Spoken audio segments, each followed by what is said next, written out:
आज हम जानेंगे जैन धर्म के आधार पर आखिर वे कौन से मनुष्य हैं जिनका जन्म छठे आरे में यानी दुश्मा दुश्मा जैसे भयंकर काल में होगा, और जो छठे आरे में जन्म नहीं लेना चाहते उन्हें क्या करना होगा।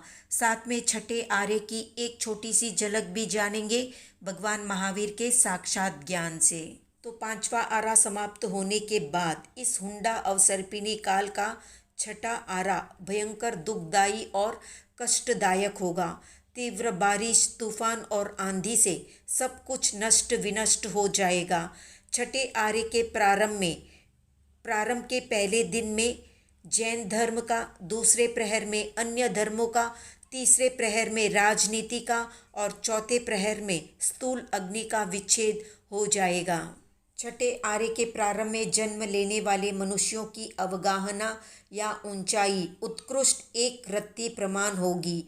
उनका आयुष्य 16 वर्ष का और अधिक से अधिक 20 वर्ष का होगा। वे बहुत से पुत्र पौत्र आदि परिवार वाले होंगे और उन पर उनका अत्यधिक स्नेह और मोह होगा। इन सब के 52 कुटुंब बीजभूत और बीज मात्र होंगे।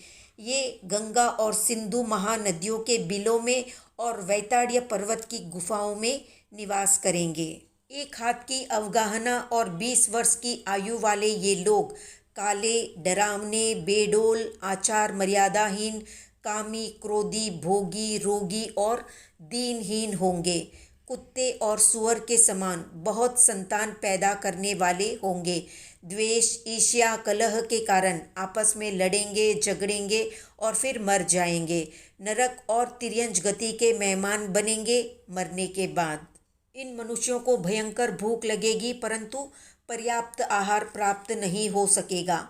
पांचवें आरे के अंतिम समय विनाश पाते हुए मनुष्यों और पशुओं में से कुछ बीज रूप जीवों को उठाकर भरत क्षेत्र के अधिष्ठायक देव गंगा और सिंधु नदी के किनारे पर रहे हुए 72 बिलों में ले जाकर रख देंगे।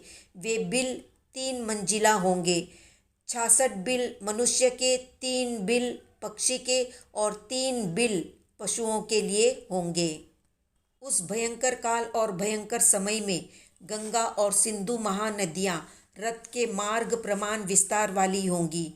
रथ की धुरी के प्रवेश करने के छिद्र जितने भाग में आ सके उतना ही पानी बहेगा। वो पानी भी अनेक मत्स्य, कछुए आदि से भरा होगा और उसमें भी पानी बहुत नहीं होगा। वे बिलवासी मनुष्य सूर्योदय के समय एक मुहूर्त और सूर्यास्त के समय एक मुहूर्त बिलों से बाहर निकलेंगे। बिलों से बाहर निकलकर वे गंगा और सिंधु नदियों में से मछलियाँ और कछुओं आदि को पकड़कर जमीन में गाड़ेंगे। इस प्रकार गाड़े हुए मत्स्य और कच्छ आदि ठंड और धूप से सूख जाएंगे। शीत और आतप से पके हुए मत्स्य और कच्छ आदि से 21,000 वर्ष तक जीविका चलाते हुए वे विचरण करेंगे। अर्थात 72 बिलों में रहने वाले मनुष्य प्रातः और संध्या के समय बिलों से बाहर निकलेंगे और गंगा सिंधु नदी के कच्छ, मच्छ आदि जीवों को पकड़कर नदी के किनारे रेती में दबा देंगे। वे दिन में सूर्य की गर्मी से और रात में तीव्र ठंड से सिक कर भुन जाएंगे और उन्हीं का आहार वे मनुष्य करेंगे। उन जलचर जीवों की चमड़ी और हड्डियों को चाटकर तिर्यंच जीव यानी पशु पक्षी अपना निर्वाह करेंगे। मनुष्य की खोपड़ी में वे लोग जल पिया करेंगे। 6 वर्ष की छोटी सी स्त्री गर्भ धारण करेगी और कुतिया के समान परिवार के साथ महाक्लेशमय वातावरण में रहेगी।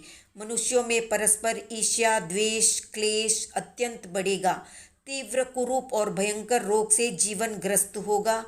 दुख से दिन पूर्ण करेंगे वे लोग। अब जानते हैं कि वे कौन से लोग हैं जो इस छठे आरे में या महाभयंकर इस काल में जन्म लेंगे। तो शास्त्रों में बताया गया है कि जो जीव दान, पुण्य, व्रत, पचकान रहित होंगे वे ही मनुष्य इस आरे में आकर उत्पन्न होंगे।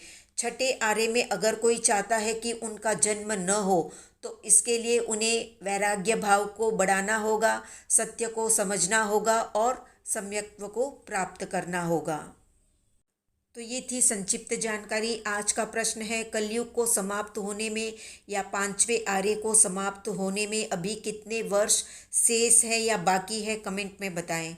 वीडियो पसंद आया तो लाइक शेयर सब्सक्राइब।